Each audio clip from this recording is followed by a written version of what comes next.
ナモタッサバガワトアラハトサンマサンブダサ Homage to him, the exalted one, the enlightened one, the supremely awakened one. Buddham saranam Like I said, I don't know why the audio is not gacchami. working. I use my headset. Dhammam saranam gacchami. Sangham saranam gacchami. I go to the Buddha for guidance. I go to the Dhamma for guidance.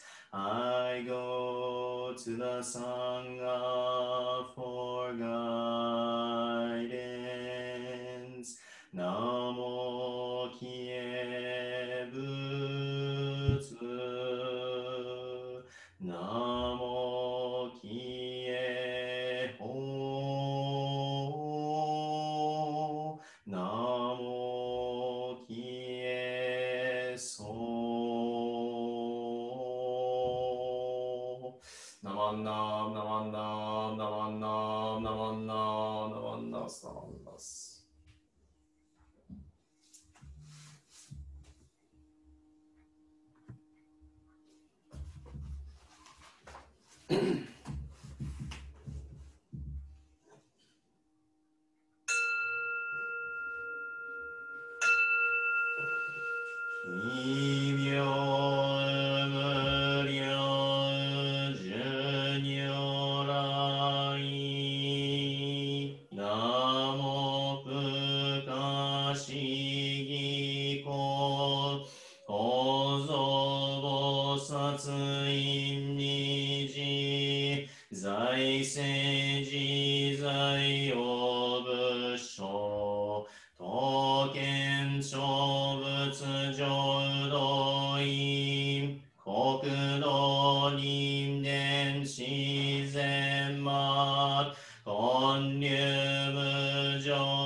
凡上逆法再営入尿臭死入体一味摂取進行上昇後胃の水波無明暗頓内心臓心無上腹真実心人天異尿に興奮無資源妙無安逆真剣兄弟狂気即応口絶合悪臭一切全幕凡部人凡心如来偶税願仏言古代証言者税人名分だりけみだ仏本願念仏邪見狂慢なく衆生信行十字人に難南中心南昔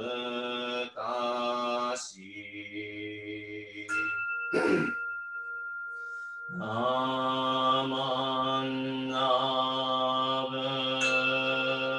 ナマンナブナマンナブナマンナブナマンナブナマンナブ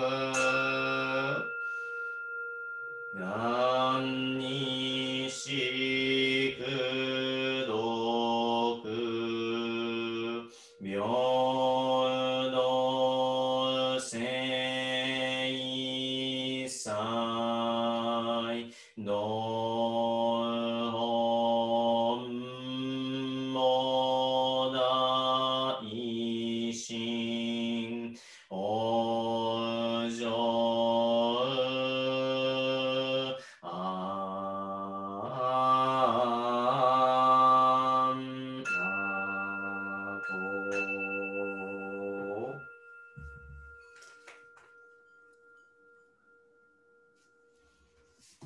Please join me in 合唱。ナモ阿弥陀仏。ナモ阿弥陀仏。ナモ阿弥陀仏。ナモアンナスナマンナスナマンナスナマンナス。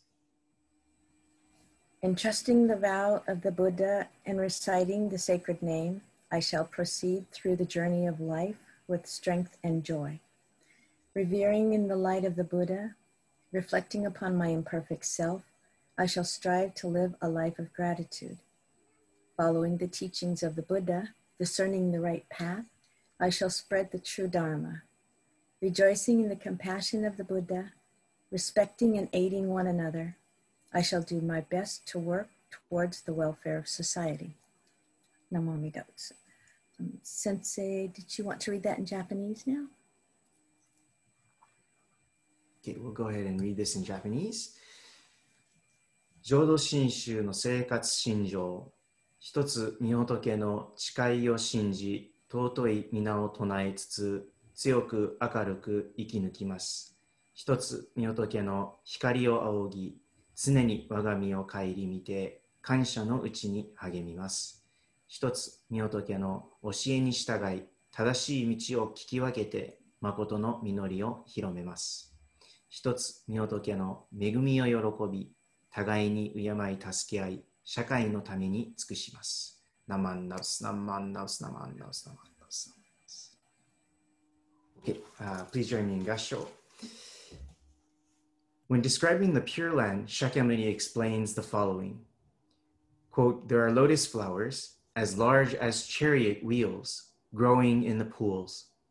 Those of blue color emit blue radiance. Those of yellow color emit yellow radiance. Those of red color emit red radiance.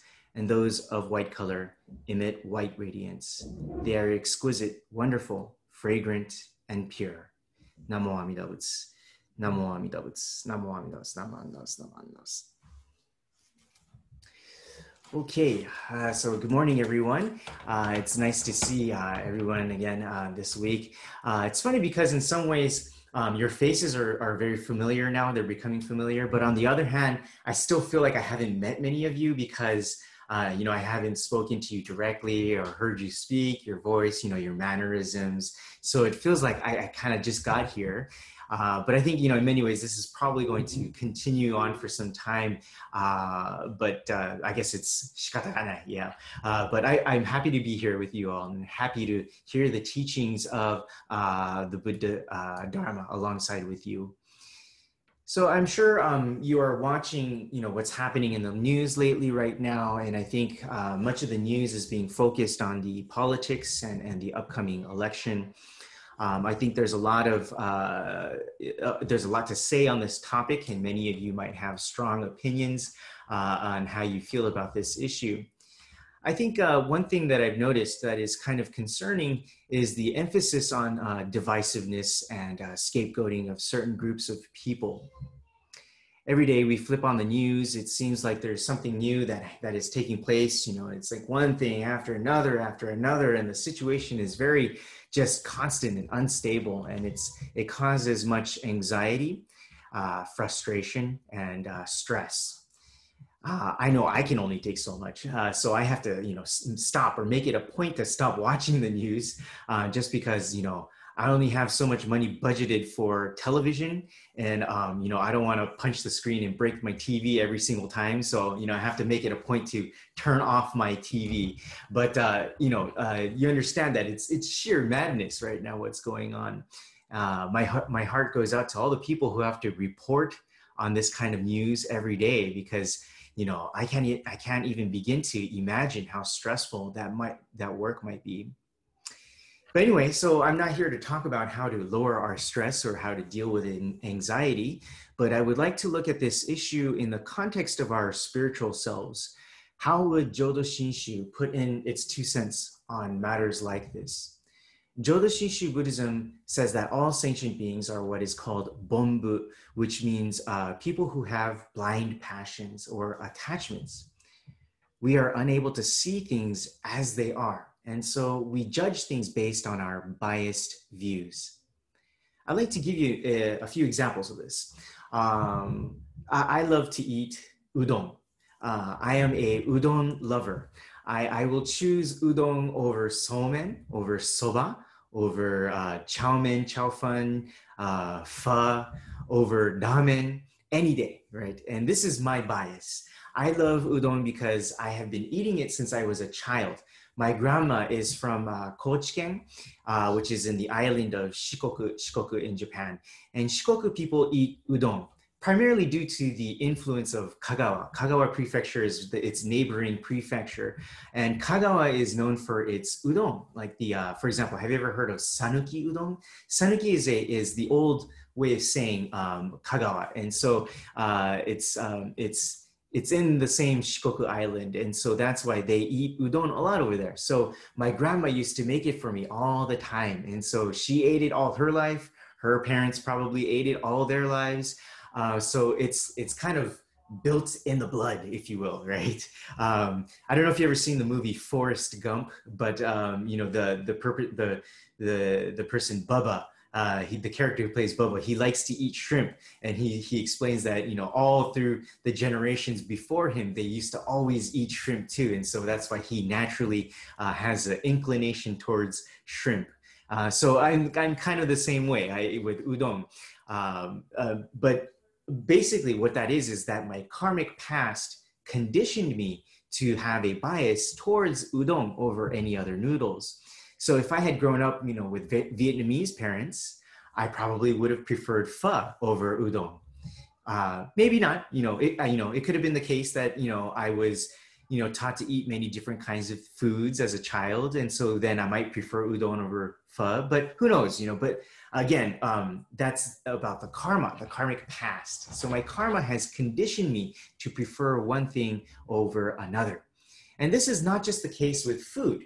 We do this with the clothes that we choose to wear. I don't have my hair dyed. I don't wear black eyeshadow, right? Because my karmic condition has led me to be a person that doesn't choose to do that. I don't have a physique that is buff, 0% body fat, right? Because I don't work out on a daily basis. That's my karmic past, karmic condition, and on it goes. So I choose certain things over others because of these biases. Everything from the flavor of ice cream that I prefer, to the women that I find attractive, right? To the books that I choose to read, to the friends that I choose to associate with. All these decisions that come from my karma. But karma is based on attachments, blind passions, we call it. So similarly, when I look at other people, when I look at things like the world around me and all of these social issues involved with the world, I judge those things based on my attachments. It's kind of like having, glasses, and these lenses of my glasses are made of my attachments. And so I can't see things as they are. I can only help but to see things through these lens of attachments. The Buddha, however, can see things as they are, right? The Buddha sees things as such. And this is the definition of Buddha. The Buddha can see things as they are. And we stand in contrast to that. We all have our glasses on, the lens of blind passions. And that is what our ignorance is. And ignorance fetters us in this suffering. It keeps us within this world of suffering. A lot of times people will say that Buddhism is so negative, it's a pessimistic worldview, and it teaches us that we have blind passions and about, karma, and that we have to get rid of these blind passions, right? But I love my family. I love my dog. I want to enjoy this life. What about the sound of kids laughing, right? There are some joys in this life. There are many things in this world that is not so negative. So this religion, Buddhism, is too negative in its outlook. Right? And this is what the criticism is against Buddhism. And Buddhism has had this criticism made against it since the time of Shakyamuni Buddha, 2,500 years ago. Indeed, Buddhism is realistic in its outlook. It tells us that human attachments or blind passions is what keeps us in this world of suffering. But I would like to give you an example of why this criticism is wrong. Imagine to yourself that you're at a barbecue. Now imagine to yourself that, you went to the store and you bought the Kingsford charcoal bag, and the charcoal that if you pull out a piece of charcoal from that charcoal bag, it's black, right? It is pitch black. It is so black that you would wonder where you would be able to get something like this on earth. Right? It gets everywhere. It gets on your clothes. It gets on your hands, right? And has a very distinct smell with it, right? The smell of this, I don't know what to call it other than to say unhealthiness, the smell of unhealthiness, right? You wouldn't want to be smelling that around all day. But when you light that piece of coal and you give it some time, that charred black piece of coal turns bright red and burns brightly. It burns vivaciously. It burns full of energy and brilliance. The coal is able to light other coal. The coal is able to cook a warm meal, warm cold water into hot water for hot chocolate, right? And it gives light to people, giving them warmth and comfort. If you have been camping, you know what I'm talking about and how these things are very important, right? To have these kind of amenities. So this pitch black colored piece of coal turns into a source of energy and burns brightly when it is ignited. We are that piece of coal. We have nothing but attachments, and the abyss of blackness is through and through.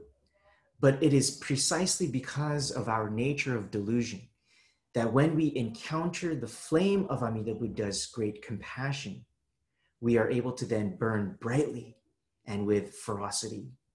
In fact, the blacker the coal, the brighter the flame. And what this means is that when we recognize the human condition, we are able to become our true selves and burn brightly for ourselves and for others. Shinran Shonin gives a kind of a similar example to this. And I'm sorry to kind of throw a lot of examples at you, but I would like to give you an example that he gave. He states the following, quote, obstructions of karmic evil turn into virtues. It is like the relation of ice and water.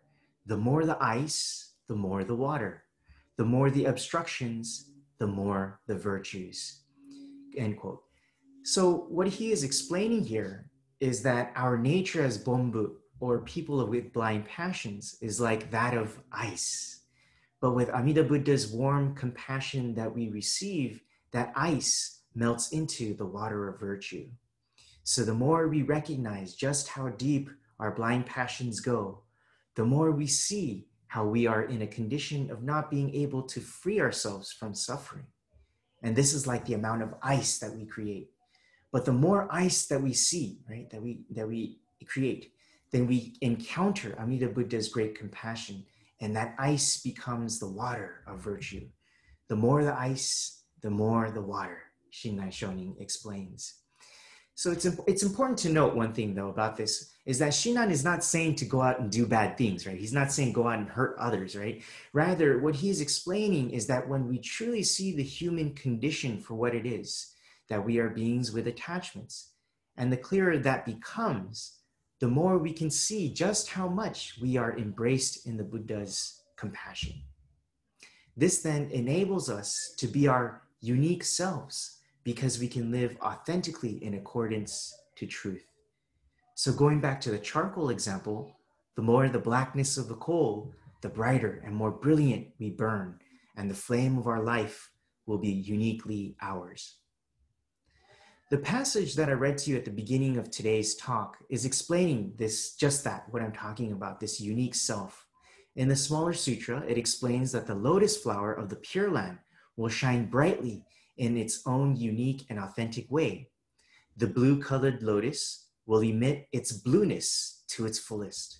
The yellow-colored lotus flowers will emit its yellowness to its fullest. And the same for the red and the same for the white-colored flowers. Similarly, when we awaken to Amida Buddha's great compassion, in the eyes of the Buddha, we will shine brilliantly and brightly, each in our own unique way. Our specific karmic background will create a unique and specific brilliance that is original to ourselves. It's like the uniqueness of each snowflake.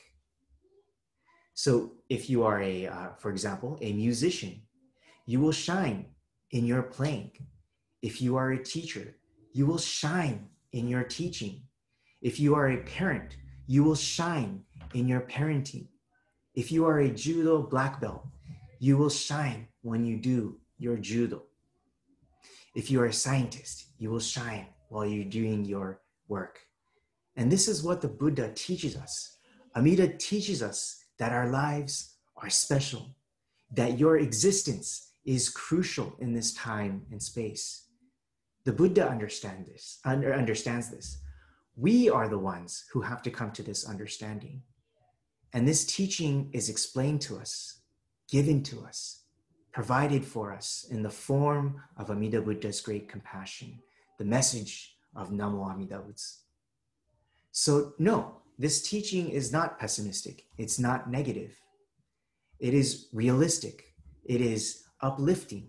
It is moving. It is profound.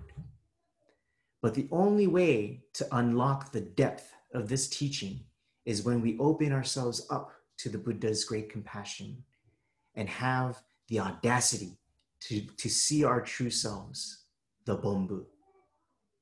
And because after all, it's out of the mud that grows the lotus flower. So with that, keep shining, my Dharma friends, and keep doing what you're doing, living life's experiences, all the while as we keep Amida Buddha's great compassion at the center of our lives. With that, I would like to end. Please join me in Gassho. When describing the Pure Land, Shakyamuni explains the following, quote, "There are lotus flowers as large as chariot wheels growing in the pools. Those of blue color emit blue radiance. Those of yellow color emit yellow radiance. Those of red color emit red radiance. And those of white color emit white radiance. They are exquisite, wonderful, fragrant, and pure." Namo Amida Butsu. ナモアミダ仏。ナモアミダ仏。ナマンナウスナマンナウスナマンナウス。Thank you very much.